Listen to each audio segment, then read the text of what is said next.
ಸರ್ವಮಂಗಳಮಾಂಗಲ್ಯೆ ಶಿವೆ ಸರ್ವಾರ್ಥಸಾಧಿಕೆ ಶರಣ್ಯೆ ತ್ರ್ಯಂಬಕೆ ದೇವಿ ನಾರಾಯಣಿ ನಮೋಸ್ತುತೆ. ನಮಸ್ಕಾರ ವೀಕ್ಷಕರೇ. Air element ವಾಯು ತತ್ವದ ರಾಶಿಯಾದ ಮಿಥುನ ರಾಶಿಯವರಿಗೆ ಈ ವಾರ ಹೇಗಿದೆ ಅಂತ ನೋಡೋಣ. ಮಿಥುನ ರಾಶಿಯವರಿಗೆ ಕೆಲಸದಲ್ಲಿ ತುಂಬಾ ಆತ್ಮವಿಶ್ವಾಸ ಹೆಚ್ಚಿರುತ್ತೆ. ವೃತ್ತಿಯಲ್ಲಿ ಒಳ್ಳೆ ಪ್ರಗತಿನೂ ಕಾಣ್ತೀರಾ ಮತ್ತು ಕೆಲವರಿಗೆ ಟ್ರಾನ್ಸ್ಫರ್ ಆಗೋ ಸಂಭವನೂ ಇದೆ, ಅಥವಾ ಇಂಕ್ರಿಮೆಂಟು ಆಗೋ ಸಾಧ್ಯತೆ ಇದೆ, ಸ್ಯಾಲ್ರಿ ಇಂಕ್ರಿಮೆಂಟ್.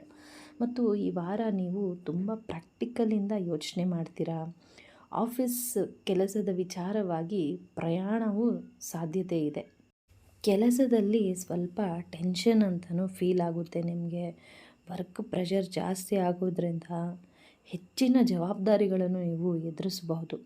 ನೀವು ಎಚ್ಚರಿಕೆಯಿಂದ ಎಲ್ಲ ಜವಾಬ್ದಾರಿಗಳನ್ನು ಸಮತೋಲನ ಮಾಡಬೇಕು, ಅಂದರೆ ಬ್ಯಾಲೆನ್ಸ್ ಮಾಡ್ಕೋಬೇಕಾಗುತ್ತೆ.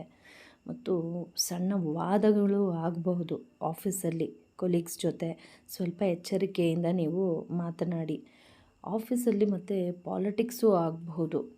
ಯಾರೇ ಏನೇ ಬೇರೆಯವ್ರ ಬಗ್ಗೆ ಮಾತಾಡ್ತಾ ಇದ್ರೇನೋ ನೀವು ಮಧ್ಯೆ ಹೋಗಿ ಏನೂ ಮಾತಾಡೋಕ್ಕೆ ಹೋಗಬೇಡಿ. ನೀವು ಜಾಗ್ರತೆ, ನಿಮ್ಮ ಕಮ್ಯುನಿಕೇಷನ್ ಮೇಲೆ ನೀವು ಗಮನ ಕೊಡಬೇಕಾಗುತ್ತೆ. ಮತ್ತು ಹೊಸ ಕೆಲಸ ಸ್ಟಾರ್ಟ್ ಮಾಡೋಕ್ಕಿಂತ ಮುಂಚೆ ಹಳೆಯ ಪೆಂಡಿಂಗ್ ಕೆಲಸಗಳಲ್ಲಿ ನೀವು ಗಮನ ವಹಿಸಬೇಕಾಗುತ್ತೆ ಈ ಸಮಯದಲ್ಲಿ.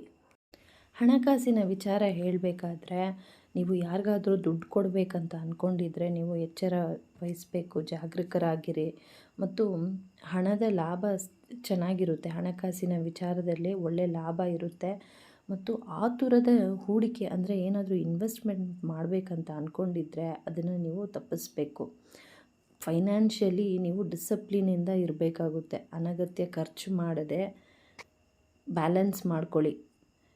ಸಂಬಂಧಗಳಲ್ಲಿ ನಿಮಗೆ ಆಳವಾದ ಬಂಧವನ್ನು ಬೆಳೆಸಿಕೊಳ್ಳಲು ಇಷ್ಟಪಡ್ತೀರಾ ನೀವು.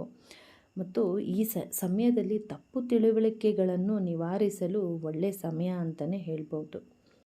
ಕೆಲಸದ ಒತ್ತಡ ಹಾಗೂ ಹೆಚ್ಚುತ್ತಿರುವ ವೆಚ್ಚ, ಅಂದರೆ ಖರ್ಚಾಗ್ತಾ ಇರೋದ್ರಿಂದ ನಿಮ್ಮ ಮನಸ್ಥಿತಿಯ ಮೇಲೆ ಪರಿಣಾಮ ಆಗುತ್ತೆ. ಏನೋ ಒಂಥರ ಬೇಜಾರಾಗುತ್ತೆ, ಏನಪ್ಪ ಇಷ್ಟು ದುಡ್ಡು ಖರ್ಚಾಗ್ತಾ ಇದೆ ಮತ್ತು ಕೆಲಸದ ಒತ್ತಡನೂ ಜಾಸ್ತಿ ಆಗ್ತಾ ಇದೆ ಅಂತ ಮನಸ್ಸಿಗೆ ಫುಲ್ಲು ಬೇಜಾರು ಮಾಡ್ಕೊಂಡು ಬಿಡ್ತೀರಾ. ಮತ್ತು ಅದರಿಂದ ಕುಟುಂಬದ ಸಂತೋಷದ ಮೇಲೆ ಪರಿಣಾಮ ಬೀರಲು ನೀವು ಬಿಡಕ್ಕೆ ಹೋಗಬೇಡಿ. ಏನೇ ಟೆನ್ಷನ್ ಇದ್ರೇನೋ ನಿಮ್ಮ ಮನಸ್ಸಿಗೆ ಇರಲಿ, ಅದನ್ನು ಫ್ಯಾಮ್ಲಿಗೂ ಹೇಳಿ ಅವ್ರಿಗೂ ಬೇಜಾರಾಗಿ ಆಗೋದು ಬೇಡ.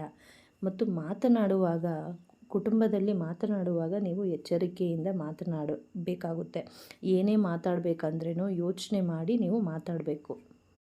ಆರೋಗ್ಯದ ಬಗ್ಗೆ ಹೇಳಬೇಕಾದ್ರೆ, ನಿಮ್ಮ ಗಮನ ಎಲ್ಲ ಕೆಲಸ ಬಗ್ಗೆ ಮತ್ತು ಮನೆಯ ಜವಾಬ್ದಾರಿಗಳ ಬಗ್ಗೆನೇ ಇರುತ್ತೆ. ಮಾನಸಿಕ ಸಮತೋಲನ ನೀವು ಕಾಪಾಡಿಕೊಳ್ಬೇಕಾಗುತ್ತೆ ಈ ಸಂದರ್ಭದಲ್ಲಿ. ಮತ್ತು ಹೊಟ್ಟೆಗೆ ಸಂಬಂಧಿಸಿದ ಡೈಜೆಷನ್ ಪ್ರಾಬ್ಲಮ್ಮು ಆಗಬಹುದು. ಸಾಕಷ್ಟು ನೀವು ನೀರು ಕುಡಿಬೇಕಾಗುತ್ತೆ ಈ ಸಂದರ್ಭದಲ್ಲಿ. ಜೊತೆಗೆ ಒಳ್ಳೆಯ ಆಹಾರನ ತೆಗೆದುಕೊಳ್ಳಿ.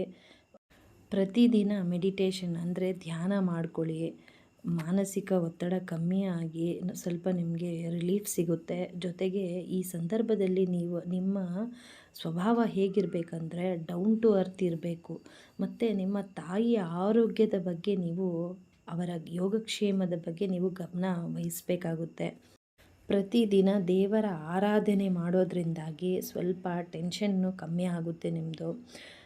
ಪರಿಹಾರ ಬಂದು ಪಕ್ಷಿಗಳಿಗೆ ಧಾನ್ಯ ತಿನ್ನಿಸಿ ಮತ್ತು ಅಗತ್ಯವಿರೋರಿಗೆ ದಾನ ಮಾಡಿ, ಅವ್ರಿಗೆ ಏನು ಬೇಕೋ ಅದು ದಾನ ಕೊಡಿ.